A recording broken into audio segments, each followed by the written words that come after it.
Right, we're on now, okay? Tell me a little bit about yourself. My name is Amelia.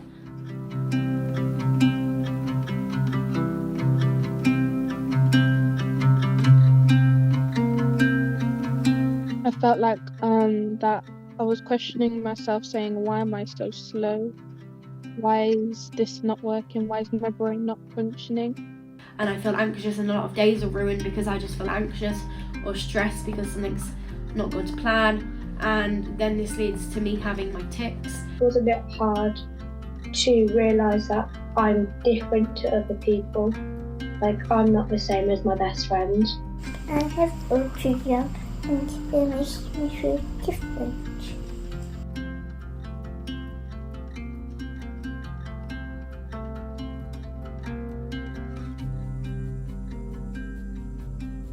We had a really, really difficult first few months with Clara, and I think it was really, really clear, like there was differences almost like from the moment she was born. But I didn't know the signs, I didn't know any of that. And anybody who tried to suggest it to me, I just thought, no, he's just a very active child. The health visitor and obviously the midwife, and we were really quickly under the paediatrician. All knew there was something, but no one really knew what. There was a few times at parents' evening we'd raised a few concerns, but they were never big enough, I don't think, to be obvious, never caused any problems in school. His dad had started chemo actually the same day that my son started school. And then, you know, when his dad did die, which was within 11 weeks, his behaviour changed drastically in school. He was hiding under desks a lot. He was thrashing and kicking out, really struggling, massively struggling. He struggles to understand certain instructions. He struggles to get his words out. At home, very much hyperactivity, and at school, huge amount of masking. But it was that transition to secondary school that became really difficult for her. In the September she started, and by December, I think the bottom had literally fallen out of our world. We were having situations where we're driving to school and she's trying to climb out the car. Obviously, I've got child locks on, so she's jumping in the front of the car to get out the driver's door whilst I'm trying to drive. Her teacher would say to me, she's got lots of friends. She had, but if you sat back and actually thought about that, she had lots of people that she spoke to, but those friendships were never, there was never any depth.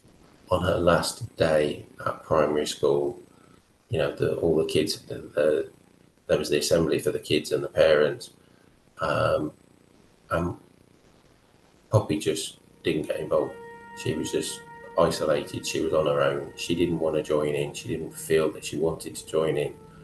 It was only until that last day when we were there at school seeing what it was really like for her that we were just like, oh my God, we've got to do something. We can't carry on. I felt I'd let her down. Our whole life really became about how we're going to get our children into school, how we're going to keep them in school. And it almost felt like the school were interviewing us to figure out whether or not we were naughty parents, if that made sense. Like the first thing, I think that their default wasn't to think that there was something like, how could we help the child? It felt more like an interview of the parents.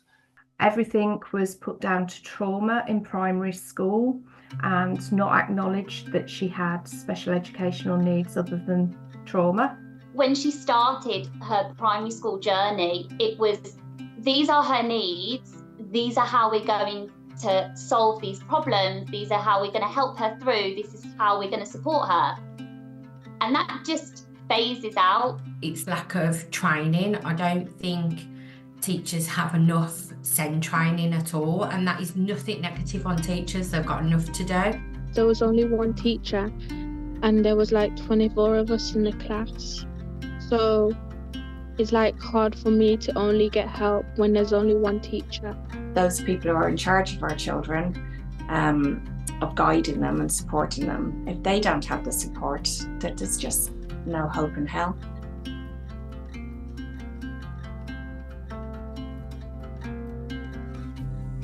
primary school, I enjoyed having a really small class and being able to know everyone and being in the same class every day, all day.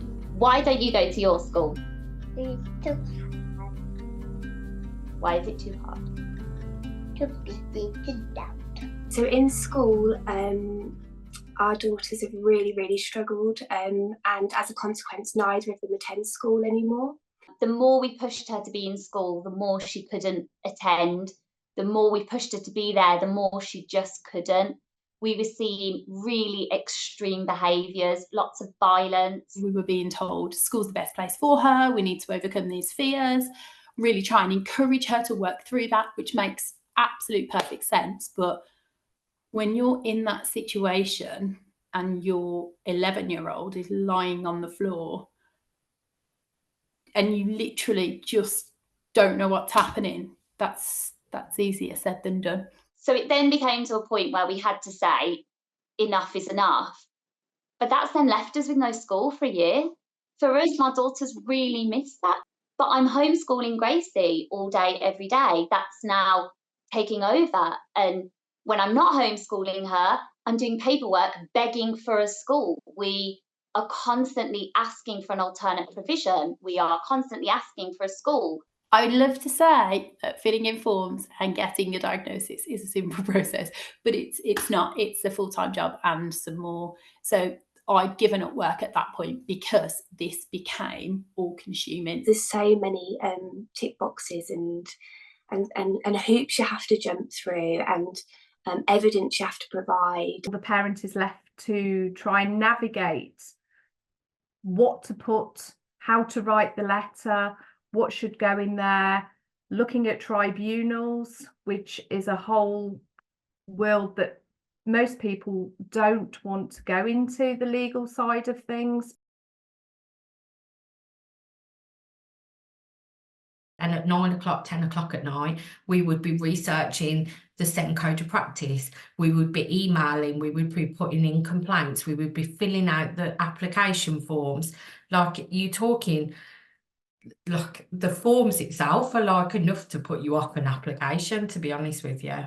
You've got to be able to really dig deep into policy and to legislation to be able to go back and to fight for what your child needs. There's forms, and then there's some more forms, and then there's some more forms, and then there's weights, and there's some more weights. We're on the process of the ADHD testing. We've got lost off waiting lists. We thought we were on a waiting list for a year, and it turns out we weren't even on the waiting list. If you haven't got an EHCP or you haven't got that SSPP that is bringing in funds to pay for things, schools just don't have that flexibility to do that.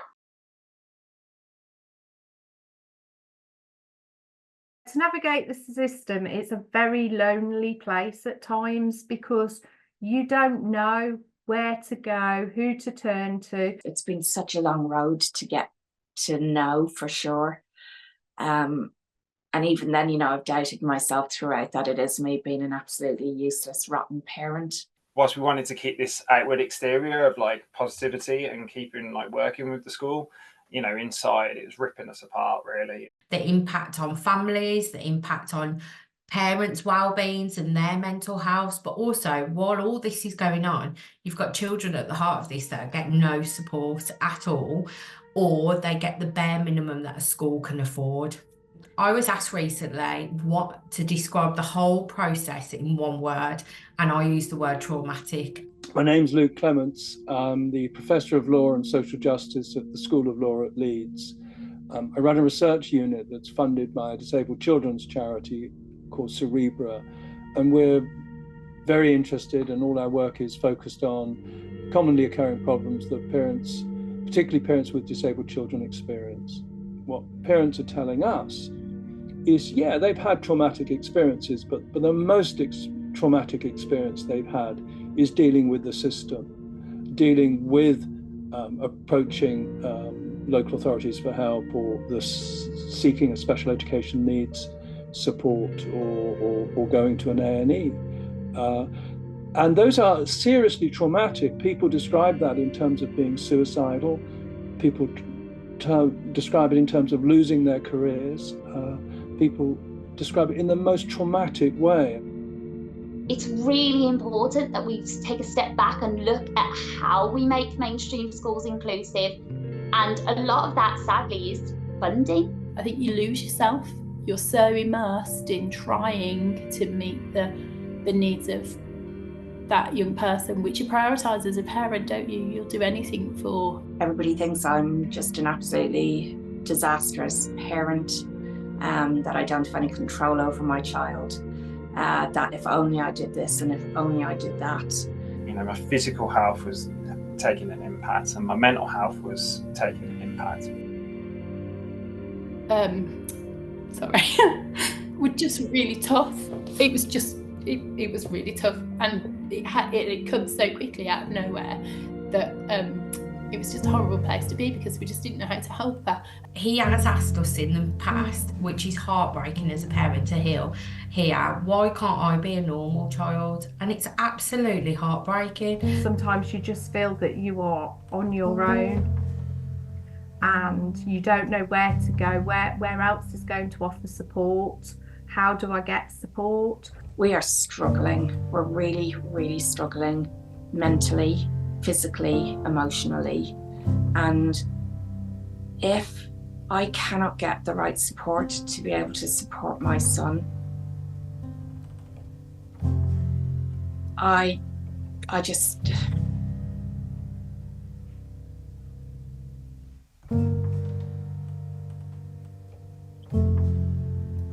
I don't know what's going to become of us, and I'm very scared for my son's future. The parents are expected to do so much, and our capacity to do that is dwindling. It's really dwindling because we're not supported to do that.